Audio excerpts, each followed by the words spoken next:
예, 안산 단원을 김남국입니다. 그 국방부 장관님께 좀 질의 좀 드리고 싶습니다. 제가 한 20여 년 전에 군대를 갔을 때만 하더라도 훈련소에서 부모님이 별, 스타, 장성이신 분 손들어 봐라. 삼촌 중에 친척 중에 군대에서 대령 이상인 분 좀 손들어 봐라라고 하면서 부모님의 여러 가지 아니면 집안의 백 이런 것들을 물어봤습니다. 뭐 괜히 물어보진 않았었겠죠 그때 당시에. 그래서 뭐 부모님이 장성이거나 아니면 친척 중에 대령 인사계 높은 어떤 군 지휘관들이 있으면 굉장히 좀 쉬운 보직으로 빼주거나 이런 것들이 있었는데요.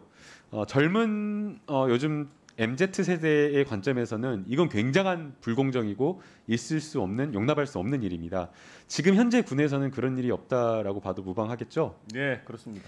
뭐 군대뿐만 아니라 역시나 다른 어떤 그 예외적으로 병역을 대신하는 복무를 대신하는 산업기능요원인 경우에도 마찬가지여야 된다고 생각되는데 장관님 어떻게 생각하시나요? 네, 어디든 공정해야 된다고 생각합니다. 네, 그래서 군대에서의 군 복무 못지않게 산업기능요원에 대한 복무 규율이 정해져 있고 거기에 대해서는 병무청에서 정기적으로 또 문제가 있는 경우에는 감사를 한다거나 여러 가지 실태 점검을 하고 있죠. 네, 그런 걸로 알고 있습니다. 네, 그 오늘 저희 김용민 최고위원이 이준석 대표에 대해서 문제 제기를 했었는데요.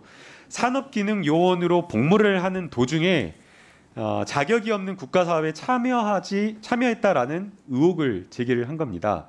산업기능요원으로 복무하는 동안에 뭐 이 지금 어떤 지식경제부에서 한다라고 하는 소프트웨어 마에스트로 이 교육 이 사업 자체가 적절한지 여부를 떠나서 일종의 많은 국민들이 봤을 때에는 산업기능요원으로 근무하는 것에 더해 장학금이나 돈을 받으면서 본인이 필요한 어떤 사업에 참여했다라는 것에 대해서 형식적으로만 이걸 보더라도 굉장히 문제가 있다라고 느끼는 것 같습니다. 이제 여기에 대해서 이준석 대표가 몇 시간 전에 쓴 해명 내용을 보니까 병무청에서 아무 문제 없다라고 감사를 받았고 검찰에서도 수사를 해서 무혐의를 받았다라고 하면서 이야기를 하고 있는데요. 이게 사실은 어떻게 보면 핀트가 벗어난 답변입니다. 이 사건과 관련돼서는 두 가지 쟁점이 있다고 볼 수가 있는데요. 첫 번째는 산업기능요원으로 복무를 하면서 외부에 장학금을 받는 지식경제부 산업사업에 참여를 해서 장학금을 받을 수가 있느냐라는 게 하나 쟁점이고요. 그래서 그것이 과연 군에서 정하고 있는 이 산업기능요원에 대한 복무 규율의 위반이냐 아니냐가 한 가지 쟁점입니다. 여기에 대해서 장관님께서 확실하게 좀 그 규율 위반인지 아닌지를 좀 따져주셨으면 하는 바람이고요. 두 번째 쟁점은 지식경제부에 지원한 부분입니다. 제가 판례를 지금 하나 제시를 했는데요.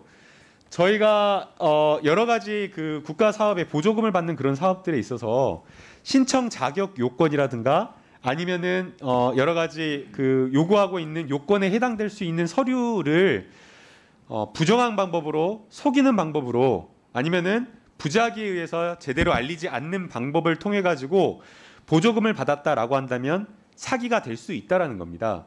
바로 오늘 그 김용민 의원이 이준석 대표에게 문제 제기를 하고 질의를 한 것은 2010년 당시에 지식경제부에서 이 소프트웨어 분야의 인재 육성을 하겠다라고 하면서 지원 자격으로 걸어 놓은 것이 대학교나 대학원에 재학 중인 사람입니다.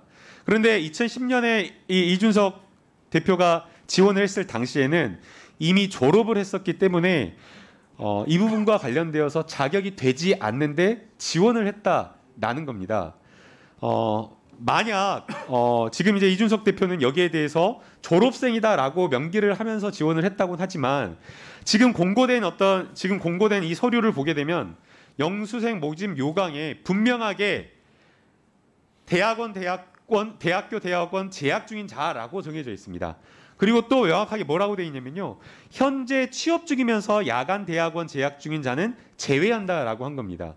엄격하게 재학 중인 자로 제한을 하고 있고 기업에서 일하거나 이런 사람을 좀 제한하고 있는 것으로 보이는데 그런데도 불구하고 만약 이준석 최고가 정말 졸업생으로 명기해서 뭔가를 받았다라고 한다면 이건 특혜일 수가 있는 겁니다. 그리고 만약 졸업생으로 명기하지 않고 네.